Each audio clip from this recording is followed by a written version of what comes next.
Lions TV, we're back on board. I've got to start making a few videos. So what I thought to put together is every Sunday from now until the season begins, I'll do sort of a complete roundup show. I can't think what to call it. So if anyone's got any ideas, let me know. Let's get straight into the club's contract renewals. Sean Williams has already signed up. We know that. We've covered that in the VT earlier this week on a one-year deal that could extend to 2, depending on how we feel. Depending on how he feels if we get relegated. Sean Cummings is in talks about a new contract with the club. I expect Sean to sign, to be honest. He's got good championship experience and I expect him to play a lot of games next year in front of Marlon Romeo. Whether I agree with that or not, I'm not sure yet. But what Sean has got, as I've said, he's got a lot of championship experience.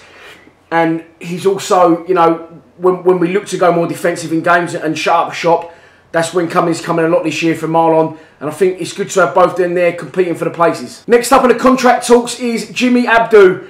Nabjim Abdu, currently on international duty with Comoros, as is Shane Ferguson of Northern Ireland.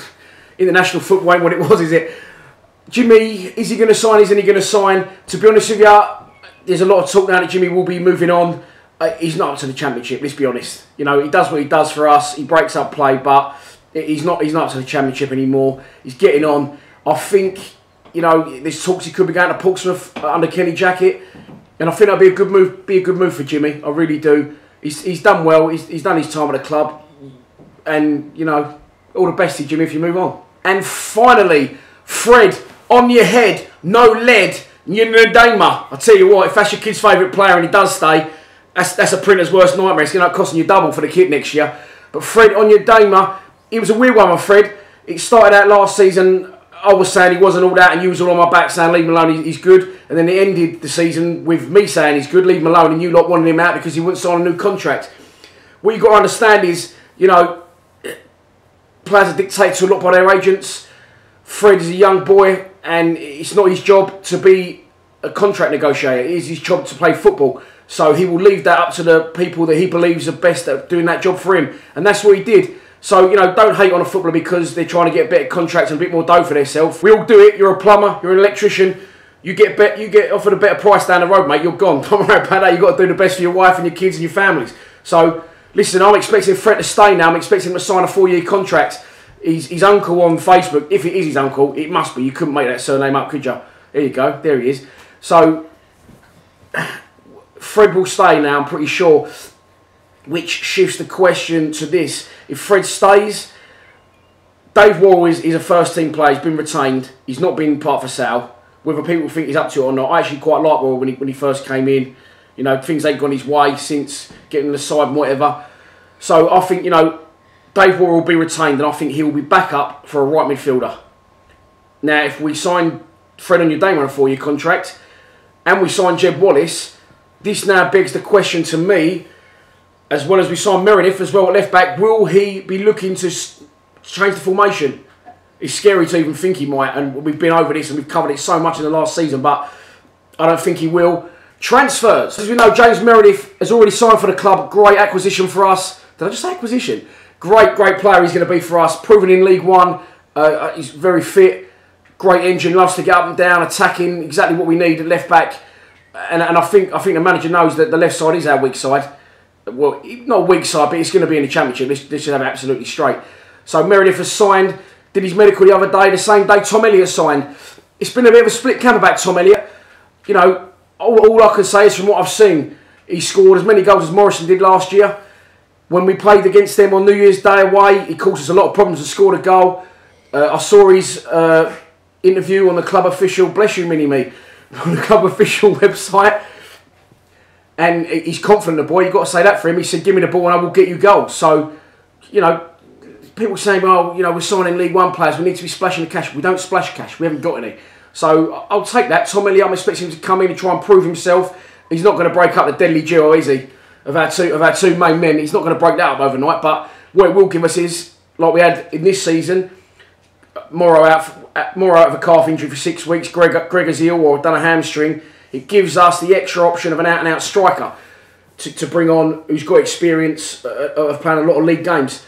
That begs the question also, the 2 players I would like to come in this season and see more is Noah Chesmain and Harry Smith. They look now like that might not be happening as we've signed Meredith and we signed Elliott. So what I would do is I would keep them 2 boys, I would stick them out on loan and hopefully give them good experience in League One. Chesmain definitely League One. I think Harry Smith can do it in League One. If not, get him out on loan for a year at a League Two side.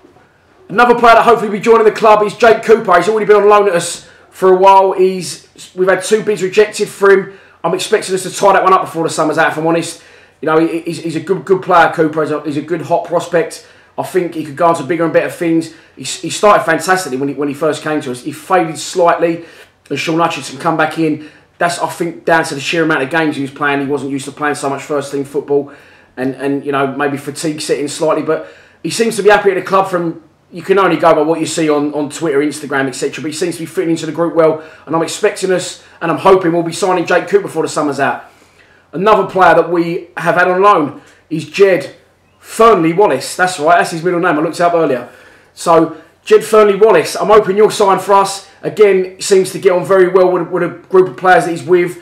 When he came back on loan this time round, the players seemed over the moon with it, all putting tweets out and seemed to really accept Jed into the group.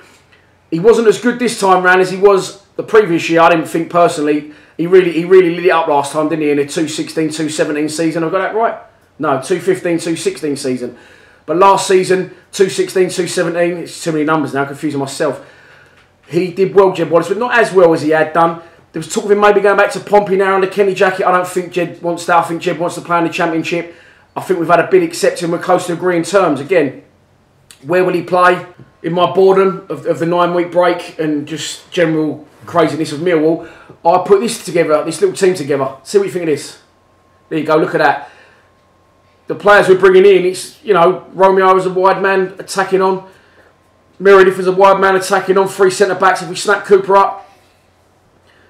And, you know, I think that could leave AOB or Jenny behind the front too. Just finally, again, this is the thing for me when I say at the end, please subscribe to Lions TV.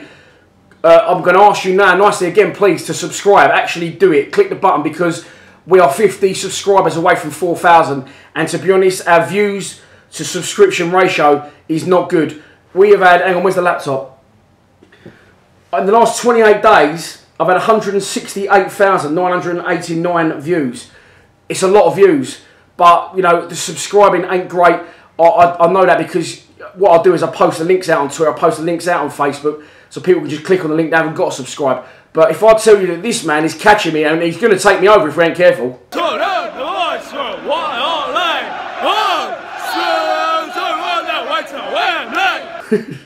I'll tell you what, fair play to him. You can't knock him, but if he goes beyond me, it's time to hang the boots up or the microphone. The boots got hung up a few years ago. Just finally, the Roy Larner Appreciation Night, I'm hoping will be on the 29th of July. Hoping very much it will be at the Den. I will be able to confirm that tomorrow, hopefully. But keep that weekend free in general. I was asked by people close to Roy, could I do something for him, maybe in a way of getting you know, some messages from some players or just some to get the message out there. And we've just come off the back of a very successful Lions TV end of season do. The charity we do it for has very kindly offered to step aside on this one, and all money raised will go to Roy. Unfortunately, the world we live in, I'm telling you now that, you know, we're not going to get stuff for free. That is what it is. But we'll get a good night together for Roy, and we'll earn him a lot of money and help him and his family on a long road to recovery. The Line London Bridge, that one's for you. I ain't said it yet in one of my videos, mate, but absolutely superb. My boy was up there that night, London Bridge, and that, you know, it's really got to me. I can be quite a cold and selfish bastard sometimes, but it's really it home to me that Mini Me was up there, and Roy, he could have been protecting Mini Me. You know, he's done so well.